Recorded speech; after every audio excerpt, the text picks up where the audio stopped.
ನಮ್ಮ ದೇವರ ಗುಡಿಯನ್ನ ಇಂದು ನೆಲಸಮ ಮಾಡಿದ್ದಾರೆ. ಇದು ನನ್ನ ಯಜಮಾನರು ಮಲಗಿದ್ದಂತಹ ಜಾಗ. ವಿಷ್ಣುವರ್ಧನ್ ಅವರ ಸ್ಮಾರಕದ ವಿಚಾರವಾಗಿ ಮೊದಲಿನಿಂದಲೂ ಸಹ ಅಭಿಮಾನಿಗಳಿಗೆ ಬೇಸರ ಆಗ್ತಾನೆ ಇದೆ. ವಿಷ್ಣು ಅಭಿಮಾನಿಗಳು ರಾಜ್ಯ ಸರ್ಕಾರ, ಪೊಲೀಸ್ ಇಲಾಖೆ ಹಾಗೆ ಚಲನಚಿತ್ರ ವಾಣಿಜ್ಯ ಮಂಡಳಿ ವಿರುದ್ಧ ಆಕ್ರೋಶವನ್ನ ಹೊರಹಾಕಿದ್ದಾರೆ. ನೆಮ್ಮದಿಯಾಗಿ ಮಲಗಿದ್ದಂತಹ ನಮ್ಮ ಯಜಮಾನನ ಜಾಗ ಈಗ ಬರೀ ಮಣ್ಣಾಗಿದೆ. ಹಾಯ್ ಹಲೋ ನಮಸ್ಕಾರ, ಸ್ಪೀಡ್ ಪ್ಲಸ್ ಕರ್ನಾಟಕಕ್ಕೆ ಸ್ವಾಗತ. ನಾನು ಸುನಂದ ಅನ್ಸೂಯ. ಅಭಿಮಾನಿಗಳ ವಿರೋಧದ ನಡುವೆಯೂ ಸಹ ಕನ್ನಡದ ಖ್ಯಾತ ನಟ ಡಾಕ್ಟರ್ ವಿಷ್ಣುವರ್ಧನ್ ಅವರ ಸಮಾಧಿಯನ್ನ ತೆರವುಗೊಳಿಸಿದ್ದು, ಇದಕ್ಕೆ ಅಭಿಮಾನಿಗಳು ತೀವ್ರ ಆಕ್ರೋಶವನ್ನ ಹೊರಹಾಕಿದ್ದಾರೆ. ಹೈಕೋರ್ಟ್ ಸೂಚನೆ ಮೇರೆಗೆ ನಗರದ ಕೆಂಗೇರಿ ಬಳಿ ಇರುವಂತಹ ಅಭಿಮಾನ್ ಸ್ಟುಡಿಯೋದಲ್ಲಿದ್ದ ವಿಷ್ಣುವರ್ಧನ್ ಅವರ ಸಮಾಧಿಯನ್ನ ರಾತ್ರೋರಾತ್ರಿ ತೆರವುಗೊಳಿಸಲಾಗಿದೆ ಅಂತ ತಿಳಿದು ಬಂದಿದೆ. ಸಮಾಧಿ ತೆರವು ಮಾಡಿರೋದ್ರಿಂದ ಆಘಾತಕ್ಕೆ ಒಳಗಾಗಿರುವಂತಹ ವಿಷ್ಣು ಅಭಿಮಾನಿಗಳು ರಾಜ್ಯ ಸರ್ಕಾರ, ಪೊಲೀಸ್ ಇಲಾಖೆ ಹಾಗೆ ಚಲನಚಿತ್ರ ವಾಣಿಜ್ಯ ಮಂಡಳಿ ವಿರುದ್ಧ ಆಕ್ರೋಶವನ್ನ ಹೊರಹಾಕಿದ್ದಾರೆ. 35 ವರ್ಷಗಳ ಕಲಾ ಸೇವೆ ಮತ್ತು 200 ಕನ್ನಡ ಚಲನಚಿತ್ರದಲ್ಲಿ ಅಭಿನಯಿಸಿ ಕನ್ನಡಿಗರ ಮನಗೆದ್ದಂತಹ ಡಾಕ್ಟರ್ ವಿಷ್ಣುವರ್ಧನ್ ಅವರ ಅಂತ್ಯಕ್ರಿಯೆಯನ್ನ ಬೆಂಗಳೂರಿನ ಕೆಂಗೇರಿಯಲ್ಲಿರುವಂತಹ ಅಭಿಮಾನ್ ಸ್ಟುಡಿಯೋ ಆವರಣದಲ್ಲಿ ನಡೆಸಲಾಗಿತ್ತು. ನಂತರದಲ್ಲಿ ವಿಷ್ಣು ಸಮಾಧಿಯನ್ನ ಸಂರಕ್ಷಣೆ ಮಾಡಿ ಅದನ್ನ ಸ್ಮಾರಕವಾಗಿ ಘೋಷಿಸಬೇಕೆಂಬ ಹೋರಾಟ ಕೂಡ ನಡೀತಾನೆ ಬರ್ತಿದೆ. ಆದ್ರೆ ಹೈಕೋರ್ಟ್ ಸೂಚನೆ ಮೇರೆಗೆ ರಾತ್ರೋರಾತ್ರಿ ಸಮಾಧಿಯನ್ನ ತೆರವುಗೊಳಿಸಲಾಗಿದೆ. ವಿಷ್ಣುವರ್ಧನ್ ಅವರ ಸ್ಮಾರಕದ ವಿಚಾರವಾಗಿ ಮೊದಲಿನಿಂದಲೂ ಸಹ ಅಭಿಮಾನಿಗಳಿಗೆ ಬೇಸರ ಆಗ್ತಾನೆ ಇದೆ. ಈಗ ಇನ್ನೊಂದು ನೋವಿನ ಘಟನೆ ನಡೆದಿದೆ. ಬೆಂಗಳೂರಿನ ಅಭಿಮಾನ್ ಸ್ಟುಡಿಯೋದಲ್ಲಿ ಇದ್ದಂತಹ ವಿಷ್ಣುವರ್ಧನ್ ಅವರ ಸ್ಮಾರಕವನ್ನ ನೆಲಸಮ ಮಾಡಲಾಗಿದೆ. ರಾತ್ರೋರಾತ್ರಿ ಸಮಾಧಿಯನ್ನ ತೆರವುಗೊಳಿಸಲಾಗಿದೆ. ಇನ್ನು ಈ ಸ್ಥಳಕ್ಕೆ ನಿರ್ದೇಶಕ ರವಿ ಶ್ರೀವತ್ಸ ಅವರು ಸಹ ಇಂದು ಅಂದ್ರೆ ಆಗಸ್ಟ್ 8ರಂದು ಭೇಟಿ ನೀಡಿದ್ದಾರೆ. ವಿಷ್ಣುವರ್ಧನ್ ಅವರ ಸಮಾಧಿಯನ್ನ ನೆಲಸಮ ಮಾಡಿದ್ದಕ್ಕಾಗಿ ರವಿ ಶ್ರೀವತ್ಸ ಅವರು ಸಹ ಕಣ್ಣೀರನ್ನ ಹಾಕಿದ್ದಾರೆ. ಕೆಂಗೇರಿಯಲ್ಲಿರುವಂತಹ ನನಗೆ ಅನ್ನ ಕೊಟ್ಟಂತಹ, ನನಗೆ ಸೂರು ಕೊಟ್ಟಂತಹ, ನಮಗೆ ಹೆಸರು ತಂದು ಕೊಟ್ಟಂತಹ ನನ್ನ ಯಜಮಾನ ಏನಿದ್ರು ಅವರ ಹೆಸರನ್ನು ಹೇಳೋದಕ್ಕೂ ಇವತ್ತು ನಾವು ಗೌರವದಿಂದ ಮಾತಾಡಕ್ ಬರಲ್ಲ. ಅಂತ ದೇವರ ಒಂದು ಗುಡಿಯನ್ನ ಇವತ್ತು ನೆಲಸಮ ಮಾಡಿದ್ದಾರೆ. ಇದು ಹೆಂಗೆ ಆ ಕಡೆ ತೋರ್ಸೋದು?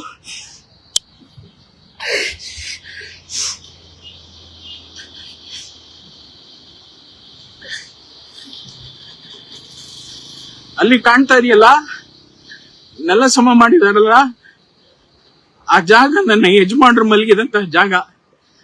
ಅಲ್ಲೊಂದು ಪುಟ್ಟ ಗುಡಿ ಇತ್ತು, ಅಲ್ಲೊಂದು ಸಣ್ಣ ಗೋಪುರ ಇತ್ತು.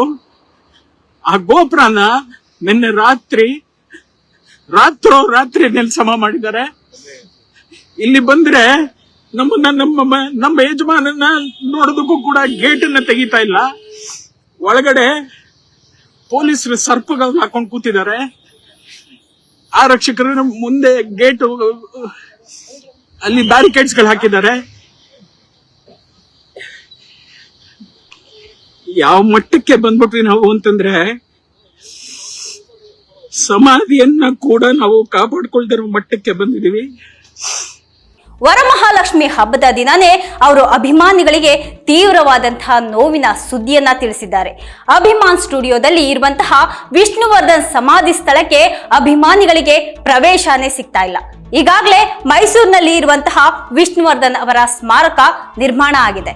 ಆದ್ರೂ ಸಹ ಅಂತ್ಯ ಸಂಸ್ಕಾರ ನಡೆದಂತಹ ಸ್ಥಳದ ಬಗ್ಗೆ ಅಭಿಮಾನಿಗಳಿಗೆ ತಮ್ಮದೇ ಆದಂತಹ ಭಾವನಾತ್ಮಕ ನಂಟು ಇರುತ್ತೆ. ಆದ್ರೆ ಈಗ ಸಮಾಧಿ ಸ್ಥಳವನ್ನ ನೆಲಸಮ ಮಾಡಿರೋದಕ್ಕೆ ರವಿ ಶ್ರೀವತ್ಸ ಅವರು ಸಹ ಅಳುತ್ತಾ ಫೇಸ್ಬುಕ್ ಲೈವ್ ಬಂದಿದ್ದಾರೆ.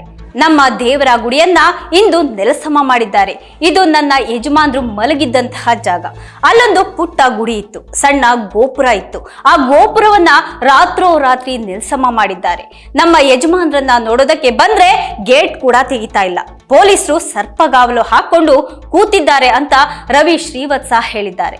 ಇನ್ನು ವಿಷ್ಣುವರ್ಧನ್ ಅವರ ಸಮಾಧಿಯನ್ನ ಕೂಡ ಕಾಪಾಡಿಕೊಳ್ಳೋದಕ್ಕೆ ಆಗದಂತಹ ಮಟ್ಟಕ್ಕೆ ನಾವು ಬಂದಿದ್ದೇವೆ. ನೆಮ್ಮದಿಯಾಗಿ ಮಲಗಿದ್ದಂತಹ ನಮ್ಮ ಯಜಮಾನನ ಜಾಗ ಈಗ ಬರೀ ಮಣ್ಣಾಗಿದೆ. ನನ್ಗೆ ನೋವು ತಡೆಯೋದಕ್ಕೆ ಆಗ್ತಾ ಇಲ್ಲ. ಇವತ್ತು ನಾವು ನಿಜವಾಗಿಯೂ ನಮ್ಮ ಯಜಮಾನರನ್ನ ಕಳೆದುಕೊಂಡಿದ್ದೀವಿ. ಯಾರು ಇಲ್ದಂತೆ ಅನಾಥರನ್ನಾಗಿ ಮಾಡ್ಬಿಟ್ರು ಅಂತ ರವಿ ಶ್ರೀವತ್ಸ ಅವರು ಗಳಗಳನೆ ಅತ್ತಿದ್ದಾರೆ. ಇಲ್ಲಿ ಹೇಳೋರಿಲ್ಲ, ಕೇಳೋರು ಯಾರು ಇಲ್ವೇ ಇಲ್ಲ. VSS ನವರು ಎಲ್ಲಿದ್ದೀರಿ? ದೊಡ್ಡ ದೊಡ್ಡ ನಿರ್ಮಾಪಕರು ಈಗ ಎಲ್ಲಿ ಹೋದ್ರಿ? ನಿರ್ದೇಶಕರು ಎಲ್ಲಿದ್ದೀರಿ, ಬನ್ನಿ ಸ್ವಾಮಿ, ನೆಲಸಮ ಆಗಿರುವಂತಹ ನಮ್ಮ ಯಜಮಾನ್ರನ್ನ ನೋಡಿ ಅಂತ ರವಿ ಶ್ರೀವತ್ಸ ಅವರು ಫೇಸ್ಬುಕ್ ಲೈವ್ ಬಂದಾಗ್ಲೇ ಅವರನ್ನ ಪೊಲೀಸರು ತಡೆದಿದ್ದಾರೆ. ನನ್ನನ್ನ ಹಿಡಿದು ಎಳಿತಾ ಇದ್ದಾರೆ, ಇದು ಪೊಲೀಸರ ದೌರ್ಜನ್ಯ ಅಂತ ರವಿ ಶ್ರೀವತ್ಸ ಅವರು ತಮ್ಮ ನೋವನ್ನ ಹೇಳ್ಕೊಂಡಿದ್ದಾರೆ. ಇದಾಗಿತ್ತು ಇವತ್ತಿನ ವಿಶೇಷ. ನಿರಂತರ ಸುದ್ದಿಗಾಗಿ ನೋಡ್ತಾ ಇರಿ ಸ್ಪೀಡ್ ಪ್ಲಸ್ ಕರ್ನಾಟಕ.